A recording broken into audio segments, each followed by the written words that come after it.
欢迎电视机前的观众朋友走进天津卫视的大型情感节目《爱情保卫战》。来看看今天请到的几位情感导师是谁？他们是青年作家文吉尔老师，欢迎；情感导师周小鹏老师，欢迎；情感导师于继静老师，欢迎；情感导师莎娜老师，欢迎。当然还有我们广电帮帮团的老师们，欢迎两位。来了解一下这对的基本情况，请看。他总是给我告状，我每天都没有自由。异地恋我管不住他，所以我只能让别人帮忙管他。他就是不信任我。不管在哪儿都有她男闺蜜，所有的事儿都让我觉得他更在意人不是我。我真的从来都没有做过任何越界的事儿。有请这对情侣，有请。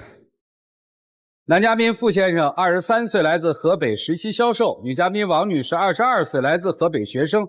有请两位，有请。23，谈了多久了2年了，异地也2年了。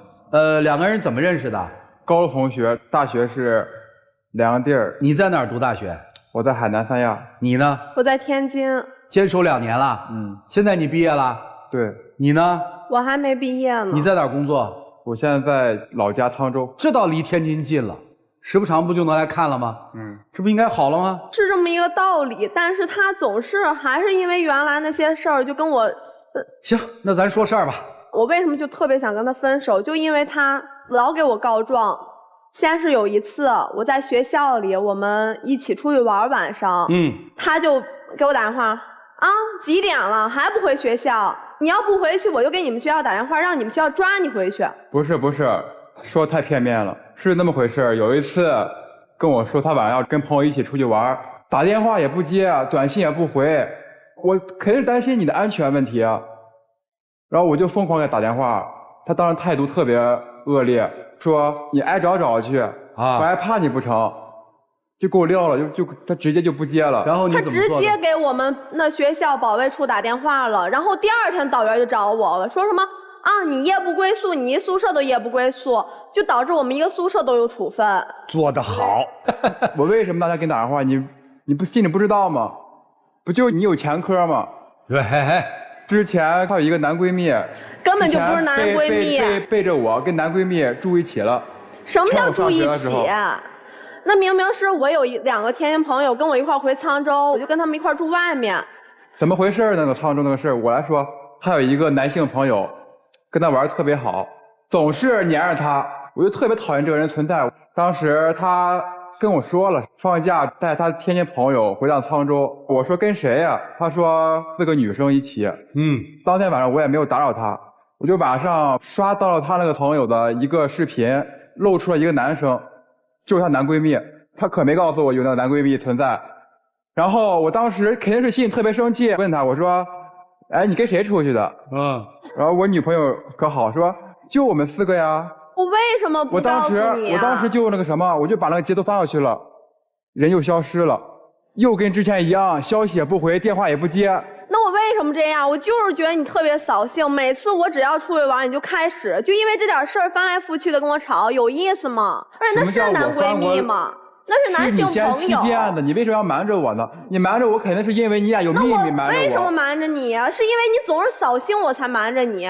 这倒好了，转头给我妈打电话，我妈一哐叽就把我生活费给我断了。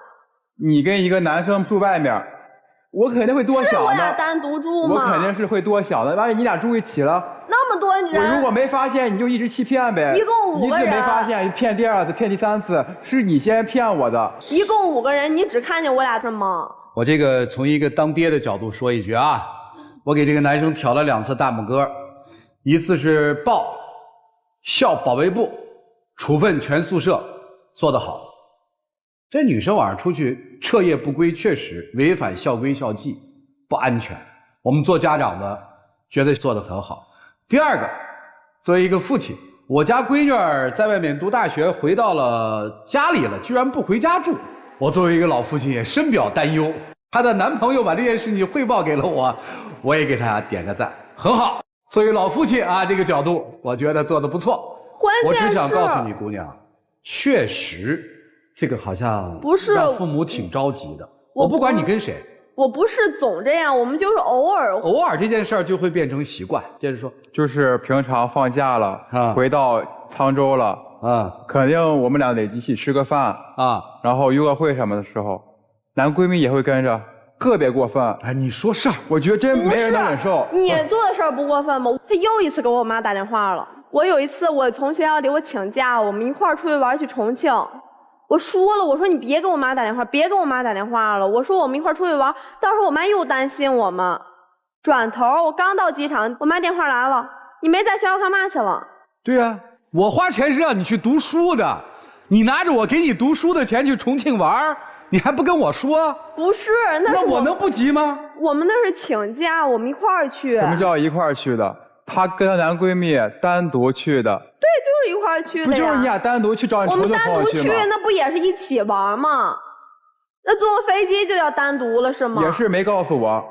你是咋知道的？离他起飞还有1天，他告诉我了。哦，我俩不是单独出去，那么多人，你就光看我俩的吗？那第二天就起飞，那机票再给他取消，那全都得损失了。我都跟他说了，别给我妈打，别给我妈打，就非得打这个电话吗？我联系不上你了又。联系不上我就得给我妈打是吗？咱俩小孩事儿，你跟我妈说什么？我没办法了。你跟我承诺过不再跟男闺蜜单独出去。我本来也不是单独。小子，你这恋爱谈得太累了，你别谈了吧，我都替你累的哈。哎，行吧，你就说说她这男闺蜜吧。特别过分啊！本来我们2个就异地，平常见面机会少。放假了啊，她陪我1天，陪男闺蜜1天，陪我1天，陪男闺蜜2天。你也太夸张了吧！陪我1天，陪男闺蜜3天。她只要定义我今天出去玩，里头有这个男性朋友，他就说我在陪他。其实很多人一块出去玩，他看不见。小心眼儿，你的意思是？对，就是小心眼儿。你说你们一块出去是吧？对啊。你们2个就没有单独出去过吗？我俩没有。不可能。有一次，她跟她男闺蜜单独出去，待了2、3个小时，去哪儿？约会、吃饭去了呗。逛街去了呗。吃了个烤冷面，是怎么回事呢？我们说4个人，我们一块出去玩，做手工去。然后那俩人呢，有一个女生，她就胃不舒服，她就晚点到。还有一个人不来了，我俩说从烤冷面那等会儿他吧。好，在他嘴里说嘛，你们俩从这烤冷面吃完，从这约会呢是吗？你是怎么知道的？我怎么知道的？我看他，手机了。他背着我偷偷看我聊天记录。什么叫偷偷看聊天记录？我哪次不是在你在的时候看你手机？你就成心没事挑刺儿那种感觉，你知道吗？你有时候都陪不了我2个小时，就非要是着急回家，陪她男闺蜜2、3个小时单独的。不，你这说的不像话了。什么叫？他就是不像话。什么叫单独的陪2个多小时？什么意思？就上次吃烤冷面那次。哎，不就一次烤冷面吗？这小心眼儿。你们俩之间的事儿，你会跟那个男性朋友去说吗？偶尔会说。会说啊，就是你的那个男性朋友觉得你男朋友怎么样？肯定要是他是我的朋友，他肯定会站在我的角度，就觉得他可能会事儿有一些多，会有一些扫兴，对我控制欲太强了。你跟他男闺蜜不是男性朋友见面的时候，你们俩有冲突吗？第一次见面有冲突，吵架了。吵了些什么？当时是一起吃饭，在饭桌上吵起来了。就你们3个人？还有好多人。还有他的另外一些高中同学啊。吵啥呢？当时是一起吃饭，吃完了第1顿饭，又吃2场吃第2顿饭。你们不怕撑着啊？现在的孩子啊，就当时我们吃饭嘛，我跟男闺蜜第1次见面，我本来就特别烦这个人，我也没跟他交流，他也没找我交流。但是这期间我女朋友住在我旁边，他就一直的 Q 我女朋友，把我当做一个木头人。人家跟他先打招呼，他装作听不见。我不是没听见吗？你没听见，你那是对人有偏见，你就不想理人家行吗？不是我有权利不理他吗？我年轻，我吃醋。不是，我还提前我说了，我是为了他俩我就觉得那个男孩喜欢我女朋友，我吃醋行不行？可以，但是本来就不是那么一回事儿。起码我坐在你旁边了，把我当做一个木头人。成你俩是对象了是吗？男女朋友了。那你说什么呀？人跟你说话你都不理人家，人跟你说什么？不就是挑衅吗？他意思不就是挑衅吗？我能不跟他生气吗？这恋爱，我就觉得你男闺蜜对你心思不纯。不是你那去厕所，人家从旁边一过，人就说你们去厕所吗？哎，到他嘴里就是问我，单独问我，你去厕所吗？人家问大家喝水吗？到他嘴里就光问我自己喝水吗？你们俩一直在自说自话，发现了。他有他自己的偏见，他根本就不把他那个完整的整貌说出来。我特别想问一个问题，就是在饭桌上已经这么不开心了，为什么还有二茬？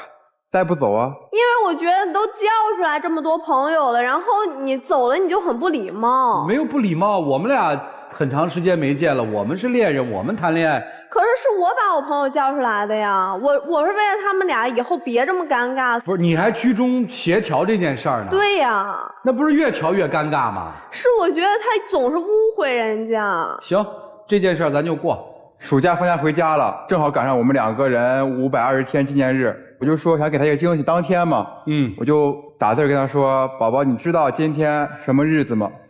我女朋友好吗？回了我，今天是我男闺蜜的生日，我要陪我男闺蜜。这个事儿本来我提前1周我就已经告诉他，而且我们俩从来不过纪念日。哦，到这天了，就诚心没事找事儿。不是，这为什么是没事儿找事儿呢，姑娘？他诚心拿这个说事儿，本来我就跟他说了。是这样的吗？我当时跟他说完之后，他就说今天是我男闺蜜的生日，我要陪男闺蜜。他说咱原来不过，就这次非得过。纪念日，我礼物准备好了。你原来怎么不想着呢？我给你一个惊喜，咱俩不是离忒远了吗？经济不允许，如果允许情况下，肯定是天天都纪念日。当时我说那怎么办？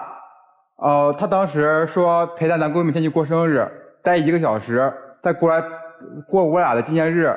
我说可以，我当时就把那个饭馆订好了，礼物备好了，从8点我等到8点半也没来，我就给他发短信，又消失了。打电话又不接了，我有什么办法吗？我只能疯狂打电话，我也不知道他们聚餐点在哪儿。从8点半打到9点半，电话是接了啊，男闺蜜接的，说你不用等他了，他喝多了，我们把他送回家了，别担心了。我承认我这个事儿我做的不对，但是我就计划赶不上变化，就是大家都喝点酒，因为我酒量不太好，然后我喝点我就有点头晕了。正巧我们这几个人家就住得很近，就楼挨着楼，然后就给我送回家很正常。他就非得说我男性朋友接他那个电话是挑衅他。我说人家不是怕你担心才接那个电话吗？人完全会不接。他知道咱们2个今天是纪念日，也知道你会来陪我，故意把你喝多，还接这个电话告诉我。别人世间之事不经细琢磨，一细琢磨全是问题。我心里面1万个问句是：为什么不分手？为什么不分手？你还要干嘛？我分手了之后，我女朋友给我道歉了，就没分成呗。是，确实我知道我这个事儿做的不对，我就找他了。我说咱们好好解决。解决了吗？当时解决了。他说他后来他原谅我了。那现在你跟男性朋友怎么样关系？就是还是普通朋友嘛，我们一直就是朋友。那现在你跟男性朋友还交往那么密切吗？我们俩就不是交往密不密切的问题，是我们俩圈子就是很融合的问题。这个问题其实特别简单嘛，就是你现在有了男朋友了，你男朋友很介意你跟另外一个男性朋友的关系。对，我知道。这事儿你应该怎么处理？如果我是因为我男朋友把我原来的朋友抛弃，那我觉得这样也不太对吧？什么叫把原来的朋友抛弃啊？那我在原来朋友不是你亲人，只是朋友嘛。朋友是有的越走越近，有的越走越远嘛。可是因为人生就是在告别和接待的过程当中。朋友跟男朋友他就不是一样的定义啊。男朋友是那种可以说很多悄悄话的那种陪伴，就朋友跟男朋友这2种都不能舍去啊。难道朋友跟男朋友不能同时存在吗？反正我就感觉男闺蜜比男朋友更重要。不是，你是怎么界定男闺蜜？不认为他是个男性朋友？我肯定感觉他对他的想法不单纯。就像和好之后，我俩吃饭，吃完饭之后我就开玩笑嘛。我女朋友说：“哎，我能不能看你手机？”她说：“可以看呀。”我就在那翻，点到了她男闺蜜跟她聊天记录，我一看好嘛，直接强制性的要求他和我分手。什么叫强制性分手？不就是吗？说这个男的小心眼，这个男的不靠谱，这个男的怎么样，真的你俩太不合适了，你必须跟他分手。行，那我也没有听他的呀。不重要，这事儿不重要。除了这个还有别的吗？俩人聊天特别暧昧，哪有正常朋友说啊宝宝干嘛呢？宝宝今天吃饭了吗？知道了，聊天暧昧还有啥？还有俩人穿情侣服。这我们就是5、6个人，我们一样的衣服，一样的款式。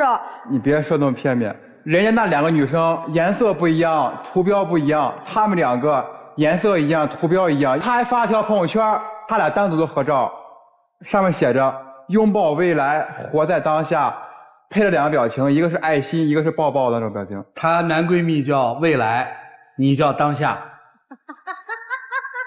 那我只能这么理解啊。不是，那是我们玩真话大冒险输了才发的那个，我也没有屏蔽他，关键是。不是，你就，哎呦，我其实现在我不好奇你知道吧？我特别好奇他那个男性朋友长什么样。3个女生跟他一起玩，你发现了吗？是吧？不是，不只有他一个男生。不是，就你们4个人穿同样的衣服吗？6个人，5个女生1个男生。不是，2个男生4个女生。哎呀，这2个男生我也想见见，跟他交往就要跟那个男性朋友彻底断掉，就老死不相往来，因为他很介意这件事儿，做得到吗？做不到。所以今天你要分手。对。第3个问题，你男朋友有什么优点吗？挺有责任心的，挺幽默的，然后对我也挺好的。你男性朋友有什么缺点吗？我这么说，我有点想不到。那我又不是他女朋友，我也不知道他有你有没有发现，就是每当提到你的这个男性朋友的时候，你有意无意的，更多的在维护你的男性朋友，而没有维护你的男朋友。原来我特别心平气和，我跟他说过，我说咱们坐一块儿，咱们好好的吃顿饭什么的。好，没问题。下一个问题又很简单了。如果你的男朋友有一个像你男性朋友这样的女性朋友，你接受吗？如果他俩是正常的男女朋友之间，我完全可以接受。不是，他就是跟你的那个男性朋友是一样的，你别如果。你能接受？那如果他跟我一样的这种，我可以接受。你确定你能接受吗？我确定。你们在约会的时候，那个女生出现，她跟那个女生穿一样的衣服去照情侣照，那个女生管她叫宝宝。不，他认为嘛，我们按他的说法嘛，他管那个女生叫宝宝，他关心那个女生有没有吃过饭，那个女生也关心他有没有吃过饭，那个女生也叫他宝宝，你能接受吗？能接受。能接受。对。但是对不起，你男朋友接受不了。好了，反正已经分过手了，对吧？是。所以那次就当一次分手演习。今天女朋友是要求分手的，我觉得你也很奇怪，你陪她来干嘛？她都要求分手了，分了不就完了吗？我来这的就想着就是想让大家给我分析分析。分析啥呀？我真的离不开男闺蜜吗？我就希望你跟男闺蜜划清界限。人都要跟你分手还划清界限，你没有资格，没有要求提，你的力量不够。男闺蜜也在天津读书吗？他在沧州读书。那天津他也会经常来？没有，就偶尔嘛。如果他说他想来天津玩，然后偶尔才会来。而且他不是每次来都跟见我呀。好，所以他是小心眼，对吧？对。理解了。来吧，老师们，你们看看应该怎么办吧。一起进入丘比特问卷。你们2个其实核心的问题就是那个男闺蜜嘛，你已经表达了你很多很多的不满，还是在那儿，说明男闺蜜对他来说挺重要的。姑娘是这样，你长得挺漂亮的，挺可爱的，学会保护自己，这第一点。第2点，学会尊重别人。其实他说的是对的，你先有欺骗的。可是老师，你有一点不知道，是因为我们从小都玩到大，然后家里人都认识。既然你们俩从小玩到大，那么他作为一个你的发小来说，他应该有分寸感。可是我们俩这是一个成年人应该有的分寸感，就是在你男朋友明确表示出来，我觉得你影响我们关系的时候，他应该往后退一退。是我男朋友他无理的那些要求。你看吧，宝贝是这样，你只站在你的角度想，你站在你男闺蜜的角度想，但是你没有站在他的角度去想。你在这段关系里面唯一没有共情的是你的男朋友，哪怕你初心是好的，但是你做的所有的事情对他是直线伤害，而且是暴击。所以我说的是，你不要去伤害他。可是你的本意是为了让他俩和好的话，你应该请他吗？我和不了好。他俩是情敌关系啊，姑娘，怎么能不是情敌关系？是你认为不是啊？关键是啊，他本来情不情敌不是以你的意志为转移，是以他的意志为转移的。听周老师说，听周老师，他委屈了，你看他委屈了，这姑娘就在这个地方转不过闷儿。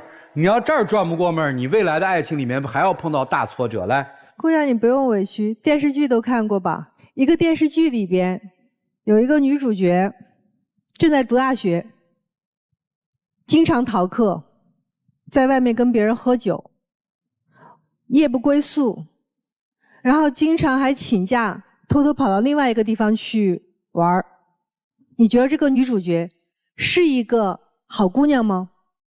没有办法去定义她是不是一个好姑娘。至少在学校规则方面，她是一个合格的学生吗？她可能不是。那好，第二个，这姑娘谈恋爱了，但是呢，她经常还跟其他的朋友一起玩儿，并且在上学期间跟其他的朋友一起玩儿。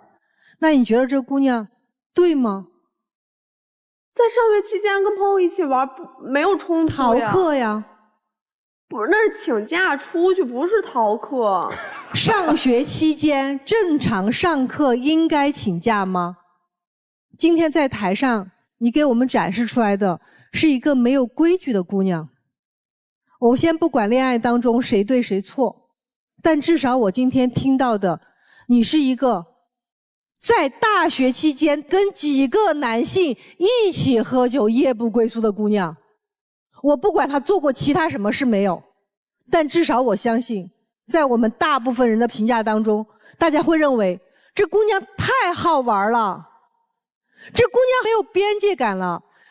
如果再说严重点，别人可能会认为这姑娘怎么不洁身自好呢？因为想象很可怕的。我很心疼，是我不知道你为什么来。因为如果你觉得你跟你的男朋友没有办法就生活当中如何安排跟朋友之间的见面的事情达成一致，你照理直接分手就好了，你根本不用到台上来。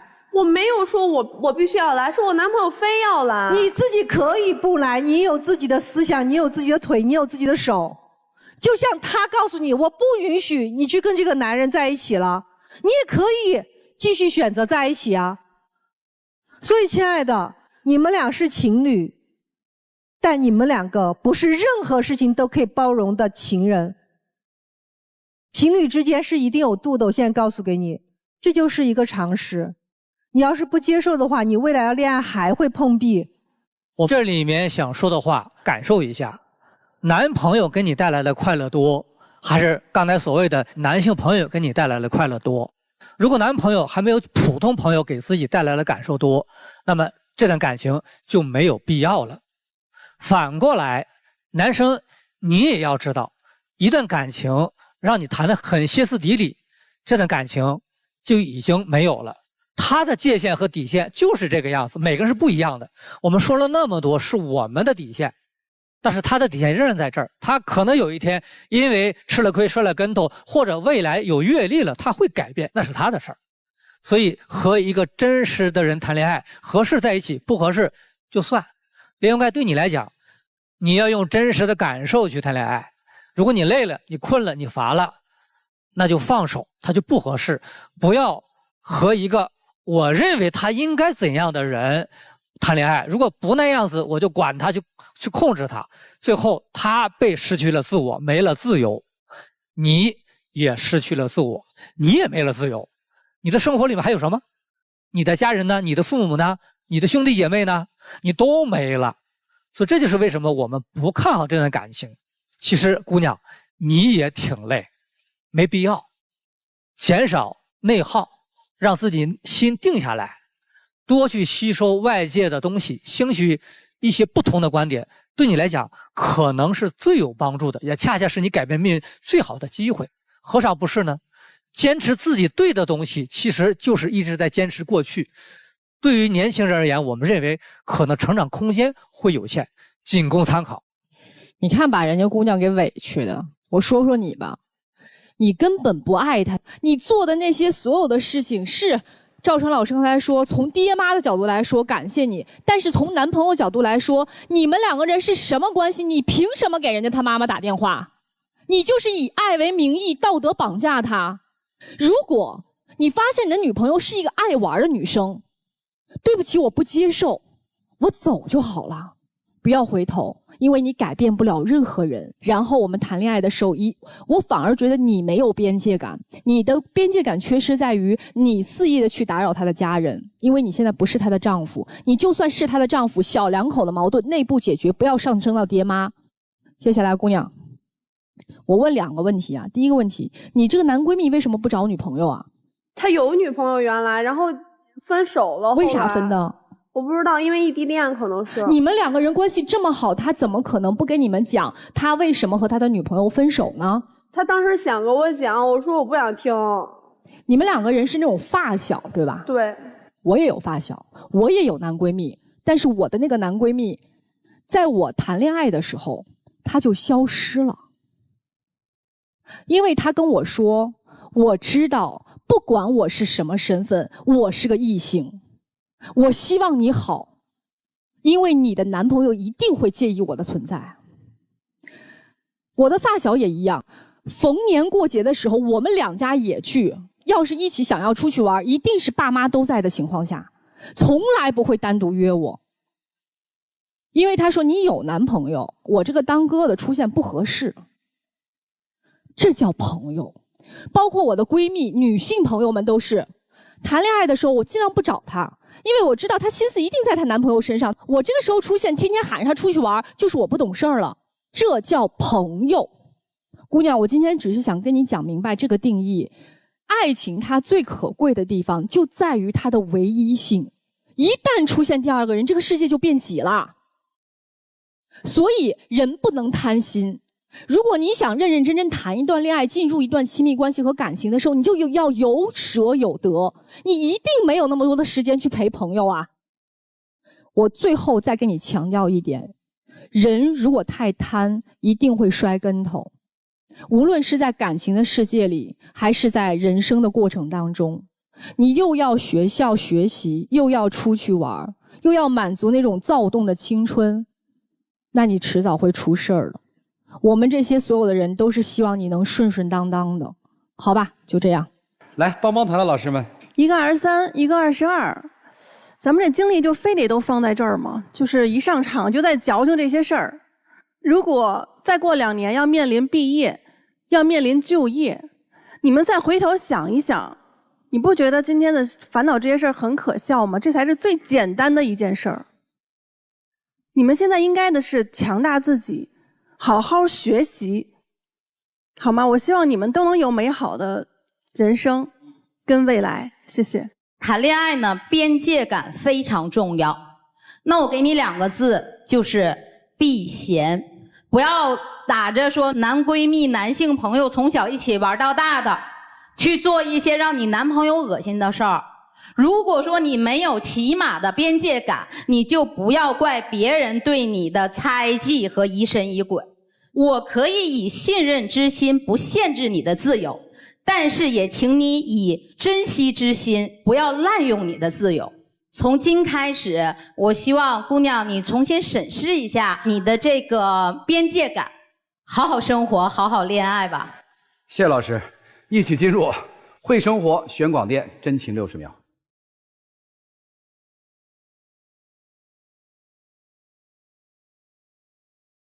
当时我们在一起的时候，肯定是互相喜欢的，可能到最后我们都不能为对方改变。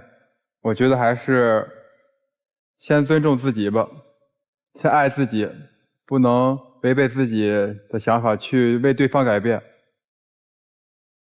我听老师们说完，我知道可能有的时候我们是有一些过分，但是我从来都不是说你跟朋友是一样的。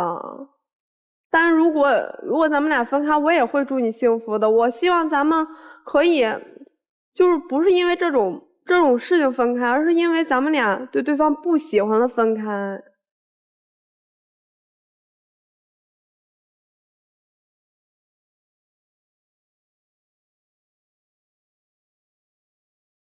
请回，请回，谢谢两位。哎，电视机前的观众朋友，欢迎登录优酷视频、腾讯视频收看节目的完整内容。文老师来预测一下，双不出，双不出，双不出。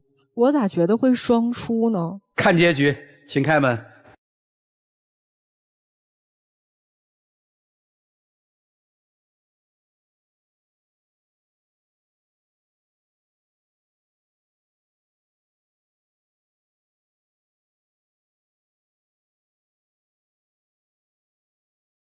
好了，祝他们分手快乐，找到属于自己的人生之路。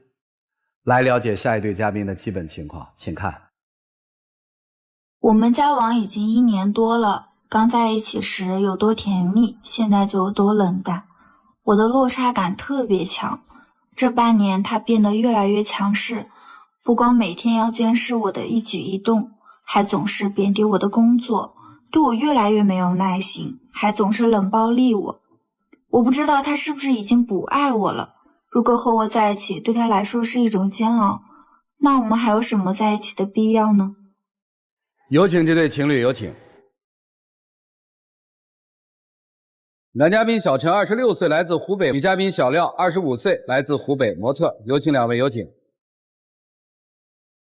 各位老师们好，主持人好。好。主持人好，各位老师好。近半年来，我觉得日子过得很不好，如果不行，咱就散了。小片里的原话是吧？是的，因为我们在一起1年半多了。然后他一开始就是对我很有耐心，很温柔，现在就是我的一举一动，所有的行程都要跟他汇报，然后变得很急躁，很不耐烦，会对我发脾气。我在想哪个才是真正的他？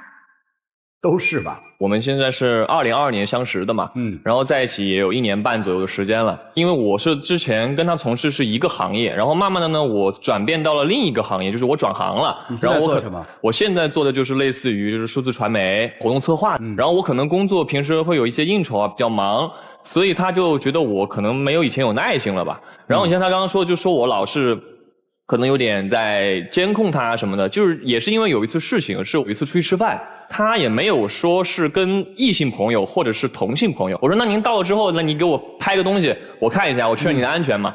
他到了之后给我拍了一张空镜，只有2个餐具啊，就这样。我也不知道就是什么朋友嘛，我就问他嘛，他就很不满。那个朋友呢是一个化妆师，通过朋友介绍的，第一次见面，人家是个女孩子，我又觉得第一次见面就拍人家脸，我觉得真的。但是既然是化妆师的话，你为什么不能提前跟我说一声？我觉得大家都是成年人，我有自己的社交，我有自己的事，我已经跟你说了我要出去干什么，大概的就行了。我也不是不让你社交啊，非要一点一滴事无巨细的都要跟你说清楚吗？对，因为我也不是真的要去说让他一举一动的无时无刻的告诉我，因为你知道我跟他之前是做模特的，就是可能外部条件会比普通人要强那么一点。然后有一次我跟他出门，突然有一男的，就是当着我的面找我女朋友要微信。那我女朋友虽然没给，但是我觉得就是这个世界上现在奇奇怪怪的人很多，外面的诱惑也很多。对于这种方面，就是我可能比较担心，就会去让他给我进行一些报备，我觉得也没什么问题啊。我觉得他真的担心太过于多余了。人家找我要微信，我觉得没有边界感、没有礼貌的是别人，我还被数落了。我觉得莫名其妙的。好。而且出去玩，他还会偶遇我。什么叫偶遇？就是我出去玩，可能玩着玩着就碰到他了，好几次偶遇。还有一次在酒吧，就他一个人来这玩什么呢？我觉得不对劲，我回去看我的手机。我手机那个定位之前是关着的，然后就被他打开了。在我的追问下，那个定位就是他开的。我这也是就是保护他的安全啊，因为像我们有时候会去一些比较偏的地方，郊区，因为那地方景色好一点。然后有时候我经常联系不上他，就出于这种情况，我把他手机定位打开，我能随时知道他在什么地方。但这也谈不上就是去监控你啊，而且但你偶遇我干嘛？偶遇确实是我的不对，因为他之前跟我说的是跟朋友聚会。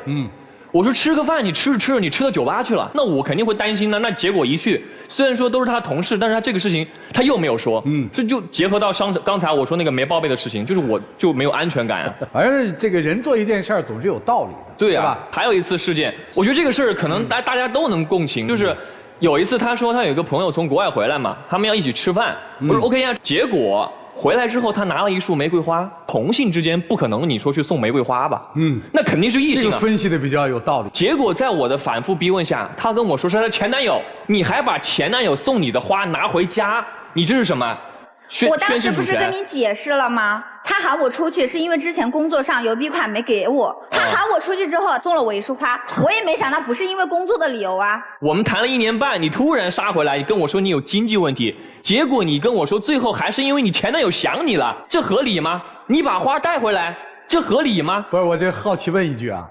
一般不是这种就花就赶紧扔了吗？对呀，这为啥不扔呢？我当时没来得及，说实在话，就是你路上那么长时间来不及扔一束花，你带回来气我？不，他当时可能路上脑子是懵的，就是因为这个啊要分。还有别的吗？还有就是他会贬低我的工作，他会说我不上进，会交一些不三不四的朋友，说我的工作没有前途、没有前景，然后说我不爱学习。这个但是明明之前我们都做的同样的工作啊。我没有说去贬低他，我说的就是希望他能够多去学习一些东西。我为什么转行，也是因为我觉得可能就是再往这个年龄层次高了走之后，你没有以前那么有干劲，或者说是那个收入来源稳定，你肯定是要去转行的。我就跟他说，你能够去多结交一些有用的朋友，不要说是一些不三不四、天天去混酒吧的朋友。那你说你能在这上面学到什么东西？酒吧能谈什么？对不对？我跟我朋友都是正常出去吃饭、唱歌、喝酒，我觉得没有，大家都是年轻。正常吃饭、唱歌，你说的这事儿，我又得提一嘴了。他之前跟朋友去唱歌，喝多了。给我打电话让我去接你也行，结果最后打电话的是一个男同事。哎，不是，大家都是认识、见过面的，而且我也没有到意识不清醒完，我还是让我朋友给你打了电话。你都还清醒，你不能说你让男同事来说，我肯定会不舒服啊。所以就是这些东西导致我就越来越没有安全感。理解。他一直很急着让我转行，那为什么就是我这个工作我明明可以做得很轻松、很稳定，然后你现在让我不做了，然后他因为转行了。然后他的应酬也变多了，陪我的时间也变少了。他也应酬啊？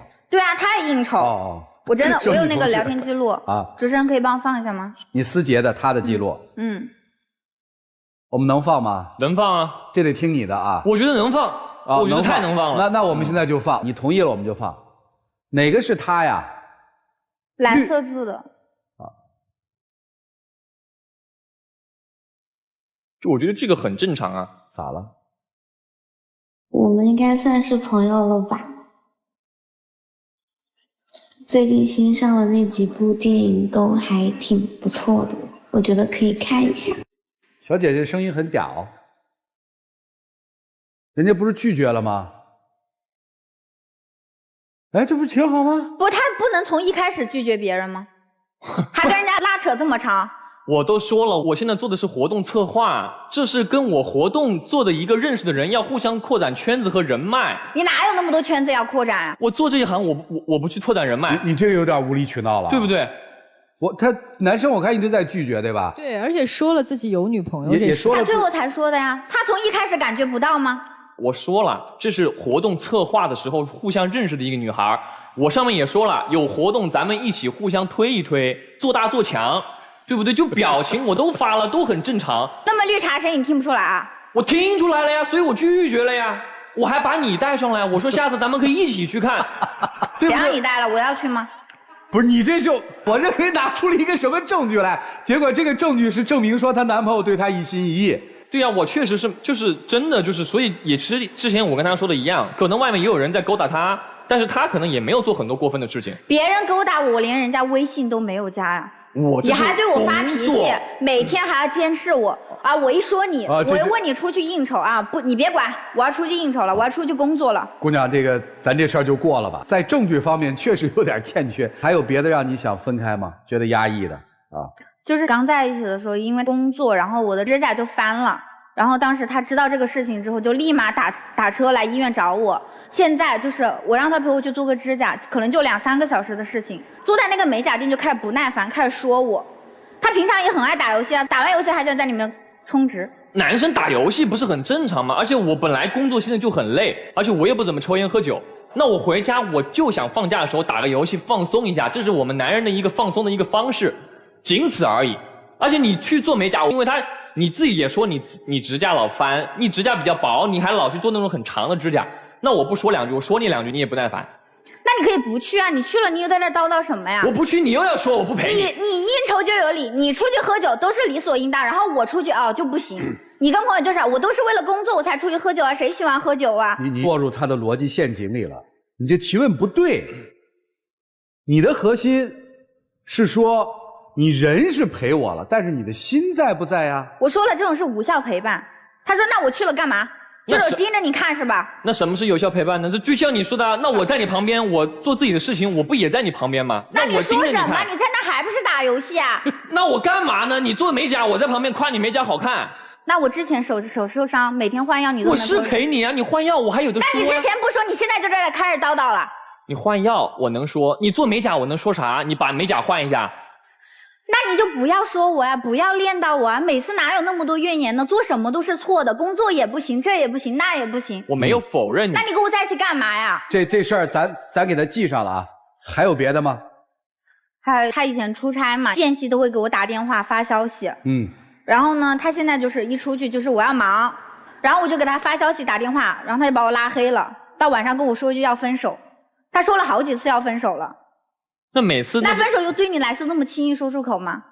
那是因为你逼的呀。我逼你什么了？我在外面我都说了，以前的工作是以前，现在我转行了，我在西藏出差，那山高水远，那海拔那么高，本来手机就没什么信号，我们又在忙拍摄，你也不是不知道，结果他非要给我打电话，跟我来争个你死我活的，我就说我现在在忙，我说我晚点给你打，他就一直打，那我没办法，我只能把手机关机了。我关机之后，好，我们在一起，结果我同事跟我说，你女朋友打电话打到我这儿来了，我就很没面子啊，这把我就惹毛了，我就跟他说分手了。你们有什么打算吗？未来？其实说到这儿，我也不是说真的每次就是说要去跟他争个对错，我只是想把我认为的道理，可能男女的思想是有别的，我只是说站在男方视角里，我觉得我这个道理是完全可以说服我自己的啊。我做这么多，其实现在转行，我为什么要去转行？为什么？其实现在算上去也谈了1年半了，未来肯定要去考虑结婚啊、买车买房这种，那我肯定就有一种就是很莫名其妙的压力，就突然就来了。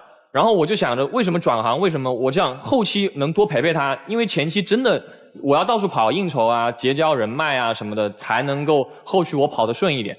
然后我就想，就是说咱们俩以后能够，就过得更好一点嘛。理解了。女生很没落哈。因为他说的这些，其实我确实不太能理解。你现在都过不好，那你谈什么以后呢？现在我们感情都这样，你还想什么以后结婚？你觉得以后是会变好吗？所以就需要互相理解啊，所以才来这个陪你来上这个节目啊，我也是想解决问题啊。我现在问几个问题吧哈。当你出去社交的时候，你有没有发现谁紧张？他比较紧张。他为什么紧张？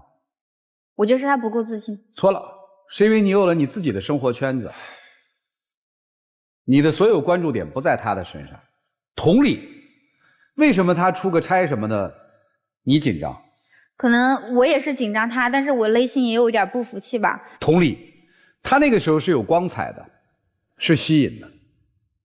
就是个人在做个人事情的时候，有计划的做个人觉得有意义的事情的时候，你一定是有风采的。而恰恰你把他陷入到所谓的情情爱爱当中，吵架肯定吵不过人家。为什么会难受？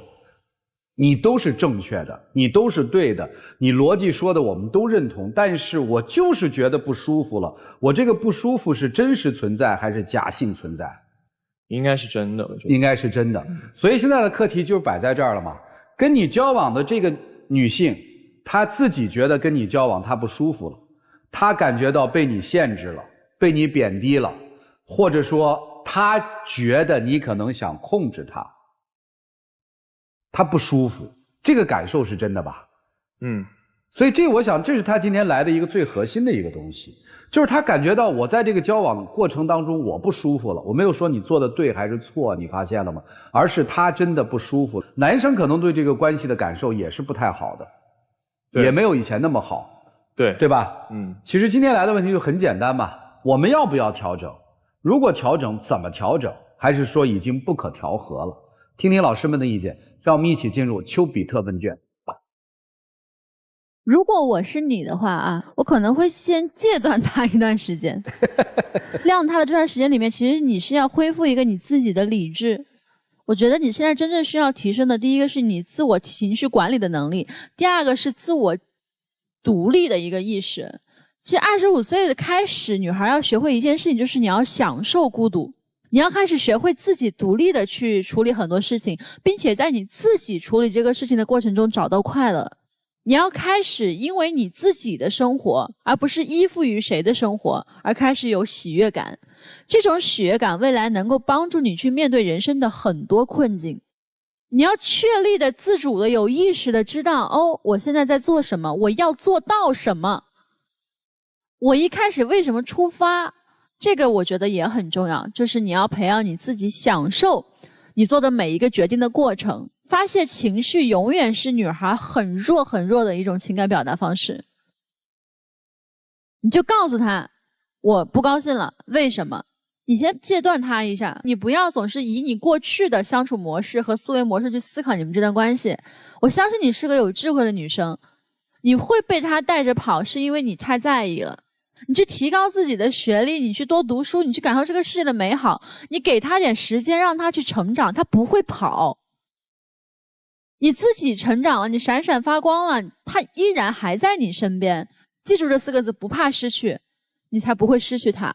这个小陈，你今天说话的整个过程当中，你说你是想要考虑到未来，考虑到责任，考虑到以后，这都是很好的表达，也是一个很好的品质。但是你有没有注意你的伴侣说了一句话，他说我们俩连现在都过不好了，我们怎么去谈以后？我跟你讲，所有女生都会这么想。我当下我都快跟你走不下去了，我憋得不行了，他敢想以后吗？男人如果没有办法控制好自己的情绪，或者引领好对方的情绪，那你们这段感情再往下走，我觉得就是彼此消耗。女生想结婚吗？目前不想。什么时候想？顺其自然吧。男生想结婚吗？考虑了就自然是想的。你们俩回答的好官方哦，送你们两个同样一个字：慌。你跟这男孩在一起，你根本没有安全感，你不知道他未来会不会选择你，你也不知道他会不会跟你结婚。你所谓的顺其自然，无非就是安慰自己罢了。你知道你现在抓不住他了，因为你在不停地围着他转。你希望你围着他转能够换来你的踏实和安定，但是你换不来，因为他的生活不在你这儿，他的生活在他的工作当中，可能在他未来的事业当中。他的未来的事业有没有你，你不知道，所以你很慌的。同样对男生来讲也是一样的，你第一个慌在你的事业，你不知道能不能成功，所以你得围绕女老板转。你其实都不知道你的女老板带你是为什么，她可能只是带着你而已。但是你会认为我得跟着她以后我可能才会有事业，不一定。提升事业要的是能力，你可能觉得你能力没达到，你可以去拼你的能力，但是不是拼你光光在那儿去做一些人际交往，不一定的。所以我觉得你俩恋爱谈到现在，你俩都没想过未来要做什么，那怎么能有结果呢？未来哪一天是哪一天，你们都不知道。所以我的建议，姑娘先好好工作吧，继续要在一起在一起，但别把你所有的心思全放在他身上。同样对男生来讲也是一样的，别给他画饼了，那个饼太大了，吃不到的，有点飘。你不如就跟他说了，亲爱的，现在我想好好工作，努力工作，我没有那么多精力在恋爱当中。说点直接的话呗，说完了以后该干嘛干嘛。但是你现在不说，然后你就会让你的爱情变得跟泡沫一样飞走了。一上来感觉到两个人的沟通呢是大嗓门抢话，然后不断的去纠错。那恕我直言，在我的这个判断下，我认为两个人可能会走不远。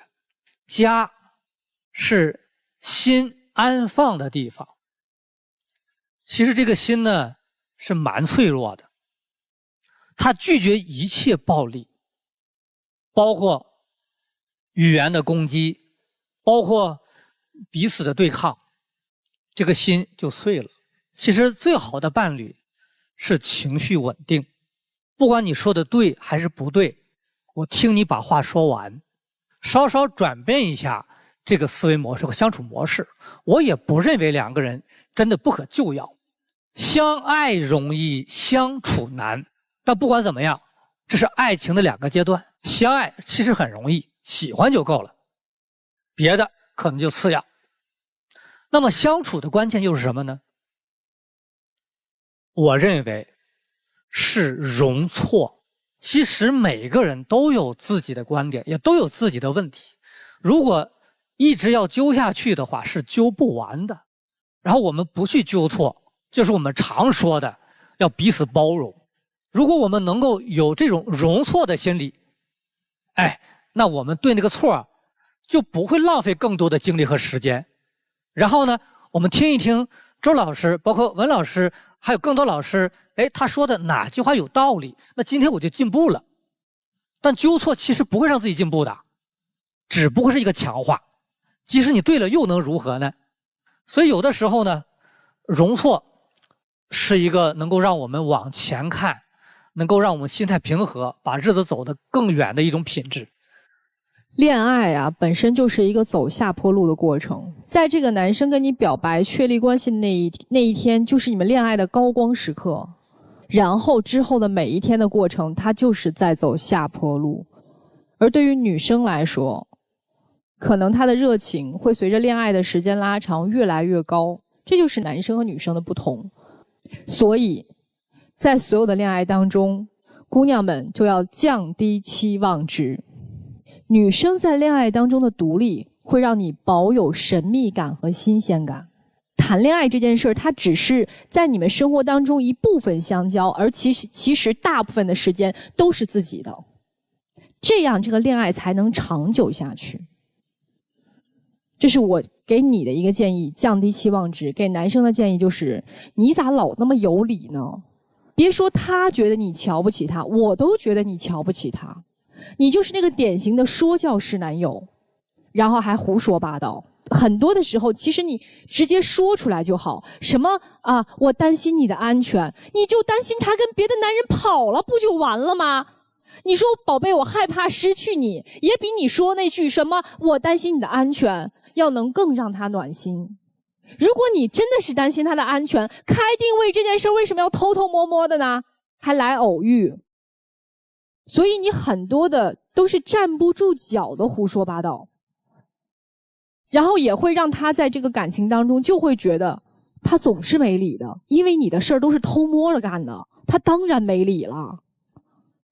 你也一样，如果你此时此刻认定事业和工作对你这个年龄或者说你这个阶段非常重要的话，你就告诉他，我们约法三章，在我工作的时候不要打扰我，因为我明确的告诉你，我爱你，但是我现在更需要工作。对男人来说，事业就是比女人重要。所以谈恋爱的过程当中，如果你的男朋友在专心搞事业的时候，我希望所有的女生自己做自己的事儿。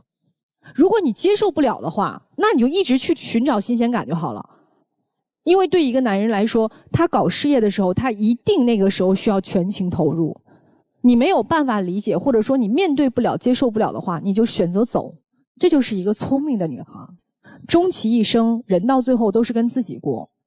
所以恋爱的过程，我觉得是可以调整的，但是要看智慧有没有。有智慧的人可以把恋爱经营得很好，没有智慧的人就只会越来越差。我懂，谢谢老师。谢谢。作为广电帮帮团，我想说，爱情其实是分阶段的。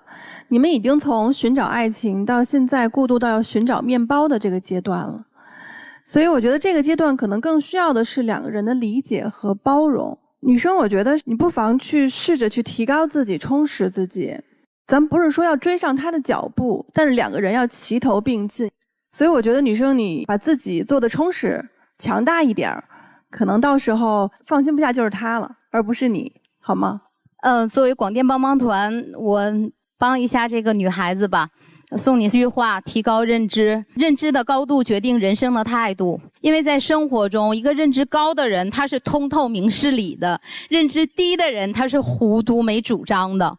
所以我希望你呢，就是第一，在遇到事情的时候，不要放大情绪，而要去解决问题。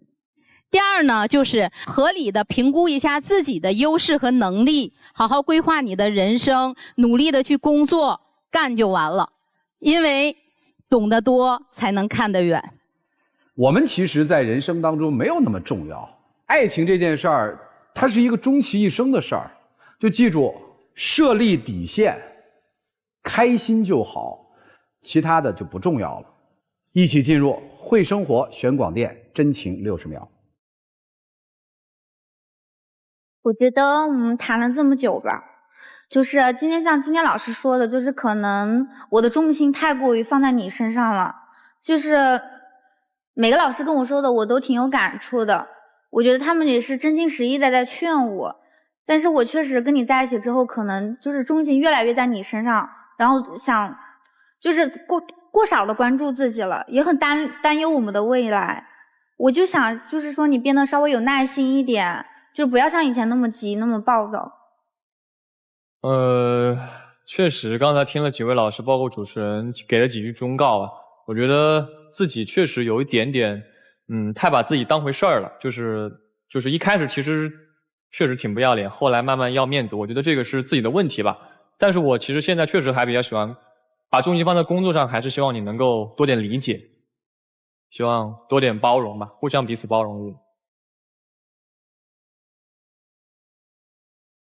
谢谢2位，请回，谢谢你们，请回。电视机前的观众朋友，我们栏目的唯一官方报名热线是0222360631，情感困惑的观众可以来电报名，不收取任何的费用，小心被骗。来吧，文老师预测一下。双出。补充一句，其实我们当心理医生的就是耐心的听，当对方把事儿都说完了，我们也没说话，他已经好一半了。那可不一样啊！我们是免费的，你们收费，对不对啊？那能一样吗？你们谈恋爱也很贵啊！希望他们能双出。来，莎娜老师，双出吧，双出啊！来看看他们自己的选择，请开门。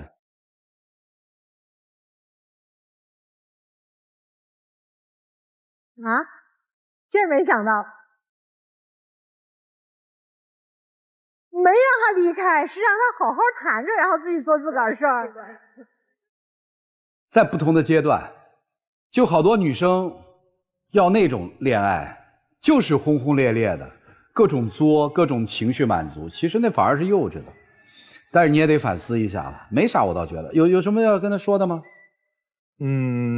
其实这个结果可能我也想得到吧，但是我还是想因为确实刚刚听了几位老师的话，包括主持人您给的一些忠告，还是回想了一下自己，因为确实可能在这段感情里面过于强势了，然后包括一点点吧，可能就是像您说的，他可能觉得可能都没有对错，就是他感觉到不舒服了。咱再说句最直白的，是啥？为什么同行特别难成就在这儿？你不就是个模特吗？在很多男人眼里，可能这是一个光彩耀眼的女人，在他的眼里，这跟我那些同事也差不了什么。这是一个核心的，为什么他那么受挫呀？就在这儿。行了，加油吧，谢谢你啊！谢谢老师还有主持人。来，请回。好。